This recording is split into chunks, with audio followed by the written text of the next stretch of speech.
اچھے دن گزاروں، لیکن انہوں نے کہا کہ میں اگر آپ ظلم کے ساتھ کھڑے ہو سکتے ہیں تو میں بھی ظلم کے ساتھ کھڑا ہوں گا۔ بالکل صحیح بات ہے۔ دیکھیں یہ میں اس لیے ناظرین آپ کہ کربلا بنیادی طور پر جیسے کہ ہمارے مہندر سنگھ بیدی صاحب کا ایک شعر ہے کہ عشق ہو جائے کسی سے کوئی چارہ تو نہیں، صرف مسلم کا محمد پہ اجارہ تو نہیں۔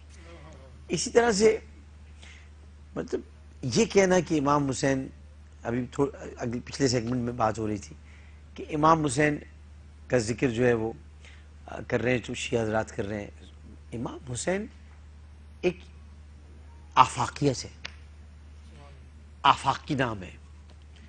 امام حسین کسی مسلک، فرقے، عقیدے، مذہب کا نام نہیں ہے۔ حسین نام بھی ہے، استعارہ بھی ہے، ترکیب بھی ہے، تمدن بھی ہے، تہذیب بھی ہے، فکر بھی ہے، ارتقاء بھی ہے، خرد بھی ہے اور آزادی بھی ہے۔ تو یہ مختلف یوں سمجھ لیجیے کہ مختلف تراکیب سے، جس کو کہتے ہیں کہ مختلف تراکیب عنصری سے بنی ہوئی کوئی ہستی ہو تو اسے حسین کہتے ہیں۔ اس میں تراکیب عنصری یہ ہوتے ہیں کہ آپ میں اخلاق بھی ہو، آپ میں بہادری بھی ہو، آپ میں شجاعت بھی ہو، آپ میں صلح بھی ہو، آپ میں حکمت عملی بھی ہو، آپ میں وقت سے پہلے سازش کو بھانپنے کی صلاحیت بھی ہو، آپ کو لڑنے کا طریقہ بھی آتا ہو، آپ کو رک جانا بھی آتا ہو، آپ کو غصہ بھی نہ آتا ہو، آپ کو جلال بھی آتا ہو۔ یہ ساری چیزیں اگر ملا دی جائیں تو امام حسین بن جاتے ہیں۔ اور یہ ساری باتیں ہمارے جناب عادل صدیقی صاحب، رفاقت صاحب اور بھٹو صاحب نے کی۔ میں اس لیے یہ بات کہنا چاہتا ہوں کہ دیکھیے حضرت عیسیٰ کا جب بھی آپ ذکر کریں گے، حضرت عیسیٰ علیہ السلام ایک ظلم کے خلاف مظلومیت کا استعارہ ہے۔ حضرت عیسیٰ علیہ السلام ایک ایسی ہستی ہے کہ جنہوں نے لوقا سے کہہ دیا تھا، لوقا کی انجیل میں موجود ہے کہ مجھے تم سے بہت ساری باتیں کہنی ہیں لیکن تم لوگ ابھی برداشت نہیں کر سکتے۔ ایک زمانہ تھا کہ جب حضرت عیسیٰ کو بہت ساری باتیں کہنی تھی لیکن انہیں ماتا تھا کہ ابھی لوگ برداشت نہیں کر سکیں گے۔ تو عیسیٰ علم کا استعارہ بھی ہے، عیسیٰ یقین کا استعارہ بھی ہے، عیسیٰ کمال کا استعارہ بھی ہے، عیسیٰ معجزے کا استعارہ بھی ہے۔ لیکن عیسیٰ بنیادی طور پر خوشخبری کا استعارہ بھی ہے۔ میں تو خوشخبری کہتا ہوں، میرے لیے تو حضرت عیسیٰ کا نام جب بھی آتا ہے خوشخبری ہوتی ہے۔ اسی کہ حضرت عیسیٰ جب پیدا ہوئے تو رسول اللہ کی آمد کی خوشخبری تھی، سبحان اللہ، اور حضرت عیسیٰ جب واپس آئیں گے تو بشارت دی، خوشخبری بشارت دی، اور جب واپس آئیں گے دوبارہ امتی کی حیثیت سے تو دجال کی موت کی خوشخبری دیں گے۔ تو مقصد یہ کہ حضرت عیسیٰ کی آمد ہمارے لیے اس لیے بڑی اہمیت رکھتی ہے۔ تو عیسیٰ میں بھی 4 حرف ہیں، حسین میں بھی 4 ہیں۔ تو یہ مماثلت ہمیں ساتھ لے کر چلنی پڑے گی، اور اس لیے بھی ساتھ لے کر چلنی پڑے گی کہ حضرت عیسیٰ علیہ السلام کی جو والدہ تھی سیدہ علیہ السلام ایک ایسی پاک باز خاتون تھی کہ ہم جب کبھی ذکر کرتے ہیں تو ہم 2 بچوں کی ولادت کی بات ضرور کرتے ہیں، اور اس لیے کرتے ہیں کہ دونوں کی مائیں بہت پاک باز تھیں، ایک حضرت فاطمہ بنت اسد اور ایک حضرت مریم علیہ السلام۔ تو یہ دونوں بڑی پاک باز خواتین تھیں۔ تو لیکن ظاہر ہے ایک نے نبی کو پیدا کیا، ایک نے صحابی کو پیدا کیا، یہاں ایک فرق موجود ہے۔ لیکن یہ بات یاد رکھیے گا کہ جہاں جہاں پر حضرت عیسیٰ کا نام لینے والے موجود ہیں، مسیح اللہ کا نام لینے والے موجود ہیں، وہاں پر وہ مسیح اللہ کا نام لینے والے حضرت امام حسین کا نام لینے کے لیے بھی تیار ہیں۔ اس لیے کہ وہ یہ سمجھتے ہیں کہ امام حسین نے ظلم کے خلاف آواز بلند کی تھی۔ یزید اس دور کا پیلاطوس تھا جو قابض تھا اور اقتدار پر اس نے قبضہ کیا تھا، اور اس نے اقتدار پر قبضہ کرنے کے بعد پیلاطوس نے یہ کہہ دیا تھا کہ مسیح اللہ نام کے آدمی کو اٹھا کے لاؤ اور اس کو ہمیں اسے صلیب پہ چڑھانا ہے۔ اس لیے چڑھانا ہے اس کو صلیب پر کیونکہ وہ ہمارے مذہب کے خلاف باتیں کرتا ہے۔ کون سی مذہب کے خلاف باتیں کرتے تھے؟ کیا ویرانوں اور بیابانوں میں لوگوں کو نیکی کی تعلیم دینا، ان کو سچائی کی طرف لے کر آنا، یہ تمہارے مذہب کے خلاف بات تھی؟ یہی میں کہتا ہوں، اس لیے میں کہتا ہوں کہ 2 جوجس تھے، ایک جوجس تھا جس نے پیالہ گرا دیا تھا، اور ایک جوجس تھا جس نے پیلاطوس کو مشورہ دیا تھا کہ حضرت عیسیٰ علیہ السلام کو صلیب پر چڑھایا جائے. ہمارے مسیح بھائیوں کا عقیدہ ہے کہ صلیب پر چڑھا دیے گئے, ہمارا عقیدہ ہے کہ اٹھا لیے گئے. یہ ہمارا فرق ہے. باقی جو تعلیمات ہیں اور جہاں پر شرک آ جاتا ہے وہ ہمارا فرق ہے. باقی جو تعلیمات ہیں حضرت عیسیٰ علیہ السلام کی, وہ ان کی وہی تعلیمات ہیں جو امام حسین نے دی, اور امام حسین کی وہی تعلیمات ہیں جو حضرت عیسیٰ دے چکے تھے. تو مقصد کہنے کا یہ ہے کہ انبیاء کرام علیہ السلام جو کر رہے تھے وہی صحابہ نے کیا. انبیاء کرام علیہ السلام جو کر رہے تھے وہی اہل بیت نے کیا. انبیاء کرام علیہ السلام, بھئی رسول اللہ تو نسبتیں دیتے ہیں کہ اے علی تمہیں مجھ سے وہی نسبت ہے جو موسیٰ کے ساتھ ہارون کو تھی, لیکن تم نبی نہیں ہو. اسی طرح حضرت عیسیٰ علیہ السلام کی مظلومیت, ظلم سہنا, لوگوں کو درس دینا, بار بار بتانا مجھے پہچانو میں کون ہوں. حضرت عیسیٰ نے بار بار کہا مجھے پہچانو میں کون ہوں, تم لوگ کیا کرنے جا رہے ہو. امام حسین بھی یہ کہہ رہے تھے مجھے پہچانو میں کون ہوں, تم لوگ کیا کرنے کے لیے جا رہے ہو. حضرت عیسیٰ نے بار بار خطبے دیے, نصیحتیں کی. انجیل کیا ہے؟ حضرت عیسیٰ کی خطبات ہیں, نصیحتیں. اور کربلا کا مجموعہ کیا ہے؟ امام حسین کی خطبات ہیں, نصیحتیں. تو یہاں پر ہم ایک وقفہ لیتے ہیں. وقفے آپ کا بہت بہت شکریہ, آپ کی وجہ سے آج دو بڑے ذکر ہو گئے. ایک وقفہ لیتے ہیں, وقفے کے بعد حاضر ہوں گے اور علماء کرام ہمارے ساتھ تشریف فرما ہوں گے. وقفہ. السلام علیکم ورحمۃ اللہ. السلام علیکم ورحمۃ اللہ. ایک مرتبہ پھر حاضر خدمت ہیں. قمبر بھائی پوچھ رہے ہیں شہری بھائی کدھر ہے. میں نے کہا وہ باہر بیٹھے ہیں, آ جاؤ. انہوں نے پوچھا آپ کے لیے پوچھا انہوں نے کدھر ہے, بلایا ہے انہوں نے آپ کو, یہاں آ جائیں. ناظرین محترم, ہم علماء کرام کی محفل کو جس سوال پر چھوڑ کے گئے تھے ڈاکٹر محمد احمد قادری صاحب, ان سے میں گزارش کروں گا کہ ڈاکٹر صاحب اور قبر کے ساتھ جو یادیں وابستہ ہیں, قمبر بھائی سے تو بہت پہلے سے وابستہ ہیں, لیکن یہ جو شب وجد اس بار ہوئی تھی پاکستان ٹیلی ویژن پر, اس کی بڑی خوشگوار یادیں ہیں. بہت دونوں سے میں نے بہت کچھ سیکھا. اور ایک بار تو پھر آج یہ دونوں موجود ہیں. ڈاکٹر صاحب کی طرف جائیں گے اور ڈاکٹر صاحب سے یہ پوچھنا ہے کہ سیدہ زینب سلام اللہ علیہ خطبہ دے رہی ہیں یزید کے سامنے. اب مقام ایسا ہے کہ امام علی مقام سیدنا حسین, ان کا سر مبارک رکھا ہوا ہے اور وہ چھڑی مارتا ہے اس پر, معاذ اللہ ثم معاذ اللہ. تو حضرت زید بن ارقم رضی اللہ تعالیٰ عنہ وہ کہتے ہیں, حالانکہ ان کو دکھائی نہیں دیتا, نظریں ان کی کچھ کم ہو گئی ہیں, بینائی کمزور ہو گئی ہے, لیکن وہ فرماتے ہیں کہ میں نے بدبخت کس کو تو چھڑی مار رہا ہے, میں نے خود دیکھا ہے کہ رسول کریم اس سر کو چومتے بھی تھے اور سونگتے بھی تھے. اور پھر اس نے بدتمیزی کا بدترین مظاہرہ کرتے ہوئے حضرت زید بن ارقم کو بھی دربار سے, صحابی رسول کے ساتھ بھی زیادتی کر دی, پھر تب بھی وہ مسلمان ہیں. جی بسم اللہ الرحمن الرحیم. واقعہ کربلا کا, اس کو بیان کرنے کے لیے یا اس پہ بات کرنے کے لیے ظرف بھی چاہیے اور عاجزی بھی چاہیے. لفظ بھی چاہیے اور عاجزی بھی چاہیے. واہ واہ واہ واہ واہ. اور ہمارا ایمان و عقیدہ یہ ہے کہ بغیر ان کے اذن کے نہ عاجزی ملتی ہے اور نہ لفظ ملتا ہے اور نہ بیانیہ وہ انداز ملتا ہے جو غلامان اہل بیت کے لیے اللہ تبارک و تعالیٰ نے مخصوص فرما دیا ہے.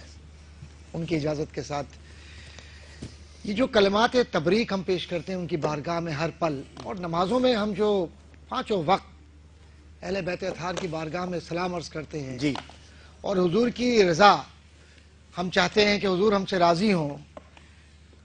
کربلا کی جو آج نویں شب, اس وقت ہم یہاں بیٹھے ہوئے تذکرہ کربلا کر رہے ہیں, اور یہ عاشور اور یہ تکلیف کا وہ مرحلہ کہ جس میں ذرا سے میں اس پس منظر میں جاؤں گا کہ حضرت امام علی مقام کا یہ گھرانہ, میں یہ لفظ استعمال نہیں کروں گا کہ بے بسی میں تھا, سب کچھ ان کے پاس تھا, کیونکہ جس کے نانا وہ ہوں کہ جب طائف کے میدان میں فرشتے نے آ کر کہا کہ آپ حکم دیں تو میں دونوں پہاڑوں کے بیچ میں ان کو پیس کے رکھ دوں, تو اس وقت حضور نے جس التفات اور محبت اور آنے والی نسل سے خوشبوؤں کا تذکرہ فرمایا, اسی محبت کو, اسی عنوان کو کربلا کی زمین پر امام علی مقام کے گھرانے نے زندہ رکھا. صحیح, بالکل زندہ رکھا. اور تاریخ اس بات پر شاہد ہے کہ جب رات کے وقت انہوں نے آہستہ آہستہ اپنے گھوڑے بڑھائے یزیدیوں نے, تو جناب رسالت مآب صلی اللہ علیہ وسلم کے شہزادے, ہمارے ماں باپ ان کے قدموں پر قربان, اپنے خوب بات کی ہمارے ماں باپ ان کے ہم قدموں پہ سب قربان۔ قربان ان کے قدموں پر، قدموں پہ تب بھی ہے کہ قربان، کچھ واہ، نہیں ہے، ہم نے نہیں کہا کہ ہمارے ماں باپ ان پہ قربان، ہمارے ماں باپ ان سب کے قدموں پہ کچھ ان کے قدموں پر قربان، ان کے واہ، سبحان اس لیے کہ ان کے قدموں سے جنت ملتی ہے، ہاں۔ ان کے قدموں سے رحمت ملتی ہے، ان کی نظروں سے رب تعالیٰ کی خوشنودی ملتی ہے، اور ان کے دست مبارک پر بیعت کر کے حضور کی عنایت، کرم، آخرت، اور سب سے بڑھ کر یہ ہے کہ ان کی غلامی ملتی ہے۔ کیا کیا آج ہم جس تکلیف دہ مرحلے سے گزرتے ہیں، اس تکلیف دہ مرحلے میں ملت اسلامیہ کے پرسان حال اگر کوئی ہے تو وہ حسین ہے۔ ملت اسلامیہ جس کرب سے گزر رہی ہے، ڈاکٹر صاحب میں صرف اشارہ کرتے چلوں کہ ملت کفر کے سامنے جھک رہی ہے ملت اسلامیہ، اللہ معاف فرمائے۔ کشمیر کے معاملے میں تو جی خاص میں نظر آ اسی رہی ہے۔ طرف جا رہا ہوں۔ بہت اچھا کر رہے ہیں آپ یہ واقعہ، جی میں اس لیے بیان کر رہا ہوں کہ کہیں ہم اس مودی کو ہار پہنا کر سونے کا یہ کہتے ہیں کہ شاید ہم قضا کر رہے ہیں۔ ارے ظاہر پر جانے والوں، کربلا کی مٹی سے سبق سیکھو کہ ظاہر میں وہ کلمہ پڑھنے والا تھا، لیکن ان المنافقین فی الدرک الاسفل جب قرآن نے کہہ دیا تو اس کے بعد امام عالی مقام کا یہ شریعت کا پاسداری کا عمل سامنے آیا کہ خروج توحید اور رسالت کی استقامت کے لیے اور خروج ملت اسلامیہ کے وقار کے لیے ہے، ورنہ اسی اپنی وجہ سے ذات کے لیے تو عروج کچھ مل بھی گیا۔ نہیں۔ اور عروج تو رانی، وہ خروج، عروج ہو گیا۔ واہ واہ ڈاکٹر صاحب عروج کمال ہو ہے۔ گیا۔ آپ کا خاصہ یہ ہے کہ آپ ایک لفظ میں وہ سب کچھ کہہ جاتے ہیں جس میں کتابیں پڑھنے کی ضرورت ہوتی ہے، سبحان اللہ، اور یہ بھی عنایت اہل بیت ہے آپ پر خاص۔ بالکل شک نہیں، بالکل شک اب اچھا اسی وجہ سے ایک بات اور عرض کروں کہ آپ سے لوگ جلتے بھی بہت ہیں، ہاں الحمدللہ۔ حسد بھی کرتے ہیں، اللہ کا کیونکہ بڑا آپ کرم۔ کھلے ہیں اور کھلے دل سے حضور کی غلامی کا مولا اعتراف علی نے بھی کرتے فرمایا ہیں نا اہل کہ بیت جس کا۔ کے دشمن نہ ہو تو وہ سمجھ لے مطلب وہ منافق ہے۔ اچھا، اور جس محبت کا ساتھ اظہار کرتے ہیں تو یہیں سے اندازہ ہوتا ہے کہ عشق رسول سے محبت کرنا ہی اصل عزت ہے۔ اب اسمبلی میں نعت شریف پڑھی جاتی ہے، جی پہلے صرف تلاوت ہوتی ہے، قرات جی ہوتی ہے۔ جی ڈاکٹر صاحب سے جو دوستی بھی ہوتی ہے، کبھی کبھار شکوے بھی ہوتے نہیں، ہیں، وہ تو آپ شکایت کا بھی ہوتی آپ کا ہے، بھائی دوستوں کا حق ہوتا ہے کہ نا بھائیوں کا حق ہوتا ہے، جب آپ شکوہ کرتے ہیں، میں جواب ہی لیکن نہیں دیتا جب آپ کو۔ رسول آپ دیکھتے مکرم ہیں۔ صلی اللہ علیہ وسلم کی نعت شریف آج پڑھی جا رہی ہے تو میں سمجھتا ہوں وسیلہ ہے ڈاکٹر بے صاحب شک سرکار کا کا، وسیلہ اور ہے۔ انہوں نے یہ کام کر کے اپنی آخرت سنوار لی۔ بے شک بے شک بے شک۔ میں بارے دیگر اس موضوع کی طرف جاتا ہوں کہ آج ملت اسلامیہ یہ سمجھ رہی ہے، میں کشمیر کی طرف جاؤں گا پہلے تک کیونکہ کشمیر کا اور کربلا کا دونوں کا تعلق ہے۔ وہ کربلا جس کو ہم حسین کے نام سے دیکھتے ہیں، آج بھی حسین وہیں پر اس کا اثر اور محبت، اس کربلا کے میدان کا اثر کشمیر کے اندر ہے۔ یہ جو پاکستان کا فوجی وردی پہن کر اپنی جان دے رہا ہے، یہ پاکستان کا سویلین اپنی جان جو دے رہا ہے، یہ کسی حکومت کے لیے دے رہا ہے؟ کسی حکومت کی رضامندی کو تمغے سجانے کے لیے دے رہا ہے؟ یہ تو اس لیے دے رہا ہے کہ تم نے وہاں شہادت دی کلمے کے لیے، ہم یہاں شہادت دے رہے ہیں کلمے کے لیے۔ تم نے وہاں پر پرچم مصطفیٰ کو بلند کیا، ہم نے یہاں پاکستان کے پرچم میں لپٹ کر قبر میں جا کے بتلا دیا کہ یہ ملت اسلامیہ کا سپوت محبت کرتا ہے تجھ سے اور تیرے خانوادے سے، کیونکہ یہ پاکستان تیری غلامی کے لیے بنا ہے۔ واہ واہ واہ واہ واہ واہ۔ آج ملت اسلامیہ کو حسین کی ضرورت ہے، سچائی کی ضرورت ہے۔ حضرت جناب سیدنا زینب رضی اللہ تعالی عنہ سلام اللہ علیہا، کوئی بھی نام دے لیں، فاتح شام، اور فاتح شام، فاتح شام، بادشاہ شاہ۔ اور پھر اس کے فاتح بعد شام، دمشق، میں تو آپ فاتح شام کہتے ہیں، فاتح اسلام ہے وہ بس ڈاکٹر صاحب، وہ فاتح اسلام ہیں، انہوں نے اسلام کو فتح کیا۔ شاہ ہست حسین، بادشاہ ہست حسین، آج ڈاکٹر دین صاحب ہست کہیں حسین، بڑا چاہیے، ہاں۔ دی پناہ ہست حسین، سرداد نداد، سما میں، ہاں۔ دست در دست یزید، حقا کے بنا لا الہ ہست حسین۔ خواجہ تو یہ معین لا کیا الہ، کہے؟ خواجہ معین چشتی رحمۃ اللہ تعالیٰ علیہ، ہمارے روحانی مرشد، ہمارے آقا سبحان اللہ غلامی حسین میں کہاں تک جا کر کہتے ہیں کہ جو جملہ سنیے آپ، اپنے جو سالکین ہیں ان سے مخاطب ہوتے ہوئے کہتے ہیں کہ میں نے اپنے مرشد کامل حضرت عثمان ہرونی رحمۃ اللہ تعالیٰ علیہ سے سنا کہ جو شخص شب عاشور کو سرکار کا ذکر کرے، امام علی مقام کا، اور اس محبت میں وہ سو جائے تو وہ زیارت سے بھی مشرف ہوگا، اور ساتھ ہی ساتھ کل قیامت کے دن یہ چونکہ نوجوانوں کے سردار ہیں تو ان کے ہاتھوں سے انہیں وہ کچھ ملے گا جسے ہم کوثر کہتے ہیں۔ واہ واہ واہ واہ واہ۔ اور یہ کوثر جس کی 2 بوند ہیں، کوثر اور سلسبیل ہے، یہ وہ رحمت ہے یہ رحمت کا دریا ہمارا نبی تاجدار مدینہ صلی اللہ علیہ وسلم نے فرمایا ہے کہ تم میں جنت میں داخل نہیں ہو سکتا جب تک کہ امام علی مقام اور امام حسن رضی اللہ تعالیٰ عنہما کی شہادت یعنی ان کی گواہی نصیب نہ ہو. اور پھر حضور نے فرمایا کہ ان کے چہروں کو دیکھنا ایمان ہے. پھر حضور نے فرمایا کہ ان سے پیار کرنا مجھ سے پیار کرنا ہے. پھر حضور نے فرمایا کہ یہ وہ گھرانہ ہے کہ جن کے لیے آیت تطہیر نازل ہوئی ہے. پھر حضور نے فرمایا کہ جنہوں نے ان سے شریعت کو سیکھا انہوں نے مجھ سے شریعت کو سیکھ لیا. کتنی احادیث موجود ہیں جن کو ہم چھپاتے ہیں جان بوجھ کر, حسد کرتے ہیں. جو ان سے پیار کرتا ہے ان سے بھی حسد کرتے ہیں, اور جو ان کا بیان کرے اس بیان سے بھی حسد کرتے ہیں. اب وہ جملے جو تاریخ ساز جملے ہیں, جب رات کے اندھیرے میں جب بزدل دشمن نے اپنی فوجوں کو آگے بڑھانے کی کوشش کی تو حضرت امام عالی مقام رضی اللہ تعالیٰ عنہ نے اپنے صحابہ سے, اپنے پیار کرنے والوں سے, اپنے عشاق سے جو تاریخ ساز تقریر کی اور ساتھ ہی ساتھ جو جملے کہیں وہ یہ تھے کہ تم میں سے 20 افراد, بعض روایت میں 15 افراد جائیں اور جا کر ان سے بات کریں اور یہ کہیں کہ ہمیں ایک رات کی مہلت کا لفظ نہیں ہے, لوگ مترجمین ترجمہ کرتے ہیں مہلت, وہ کیوں تم سے مہلت مانگیں گے؟ وقت ان سے مہلت مانگتا ہے. تمہاری اوقات کی تمہاری حیثیت کیا ہے؟ تمہیں تو مہلت دے رہے تم ہو کیا؟ تمہیں واہ واہ واہ واہ مہلت کیا دے رہے جملہ. تھے, ایک رات کی تمہیں مہلت مہلت دی ہے کہ دین کی طرف آؤ, لوٹ آؤ نبی کی غلامی کی طرف جس سے تم نے اپنا منہ پھیر لیا ہے.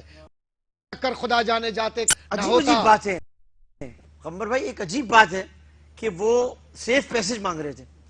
او بھائی, جو ہستی 2 محرم کو آ کر یہ کہہ رہی ہو یہاں ہمارے بچے کاٹے جائیں گے, یہاں اس کا قتل ہوگا, یہاں اس کا قتل ہوگا, وہ سیف پیسج مانگ رہے تھے. عمر بن سعد کے سارے خطیں نسبتیں کر دی امام حسین کی طرف.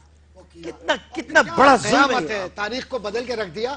اور پھر اس کے بعد جب جا کر یہ بات ہوئی اور وہ رات ہوئی, اور وہ رات حضرت امام علی مقام رضی اللہ تعالیٰ عنہ کی کیا خوبصورت تقریر, جملہ یہاں سے شروع ہوتا ہے بعد ہم 2 صلوات کے کہ تم میں سے جو جانا چاہتا ہے وہ چلا جائے.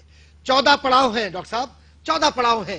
14 پڑاؤ کے اندر ہر جگہ خطبات ہیں امام علی مقام میں. آپ دیکھ لیجئے, پہلا جملہ یہ ہوتا ہے بعد ہم دوسرات کے جو جانا چاہتا ہے وہ چلا جائے. تم پر جبر نہیں ہے, تم پر کوئی اکراہ نہیں ہے, میرا رشتہ تم پر یہ نہیں ہے کہ میں تم پر جبر کروں. تم آزاد ہو, تم جا سکتے ہو. اور غلامان اہل بیت کا بھی کردار دیکھیے, کہتے ہیں تمہارے آپ کے قدموں میں ہم جان دے دیں گے, آپ کے قدموں کی گواہی لے کر جنت لیں گے, لیکن ہم نہیں جائیں گے. اب یہ رات کا وقت ہے. اس کے بعد جو گفتگو ہو رہی ہے بہت طویل ہے, لیکن میں چونکہ خطبے کی طرف جاؤں گا. آخری جملہ جو تھا وہ یہ تھا, اے لوگو تم مجھ سے پیار کرتے ہو, آؤ میں تمہیں دکھاتا ہوں کہ مقامات کیا ہے. یوں کر کے آپ نے پہلے آسمان کی طرف دیکھا اور کہا کل تم شہید ہوگے تمہارا یہ مقام ہے جنت میں, کل تم شہید ہوگے کل تمہارا مقام یہ ہے, کل تم شہید ہوگے تمہارا یہ مقام یہ ہے.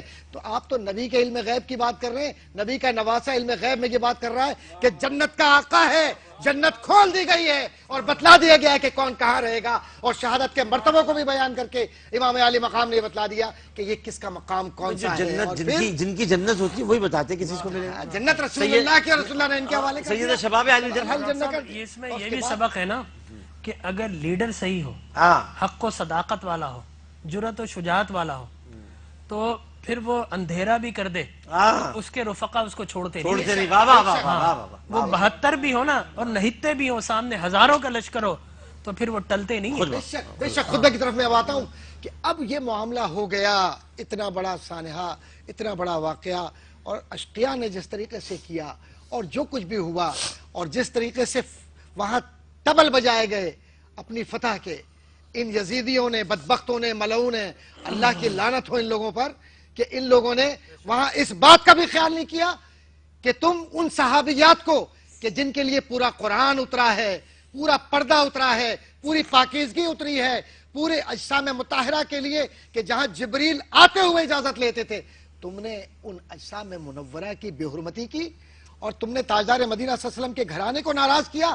تم نے حضور کے گھرانے پر وہ ظلم کیا ہے کہ آنے والے لمحات 100 کربلا, 100 مجالس, 100 محافل آپ پڑھتے رہیے, 1 لاکھ جنگی اصول بھی پامال کر دیے. سب کچھ بچوں کو, بوڑھوں کو, عورتوں کو, ہاں نہیں ان کو کچھ نہیں کہا جاتا, درخت نہیں کاٹے جاتے, جنگی اصول پامال کیے. سکینہ کے تماچے مارے, بچوں کو قتل کیا, بوڑھوں کو قید کیا, بیماروں کو قید کیا, کوئی جنگی اصول بھی نہیں تھے. اور دیکھیے ڈاکٹر صاحب کیا صرف دشمنی اہل بیت سے جو مطلب نقطہ بنیادی آپ بیان کر گئے, اصل تھا ہی دشمنی ہے. ہماری ماں حضرت امام علی مقام کی بیوی, میں آسان اردو میں اس لیے کہہ رہا ہوں کہ وہاں پر تاکہ ہمارے بچے بچیاں بھی سمجھیں, آپ فرماتے ہیں اپنی بیوی سے کہ میں اب جا رہا ہوں, یہ وقت جدائی ہے, مجھے کپڑے پہناؤ, مجھے کپڑے دو.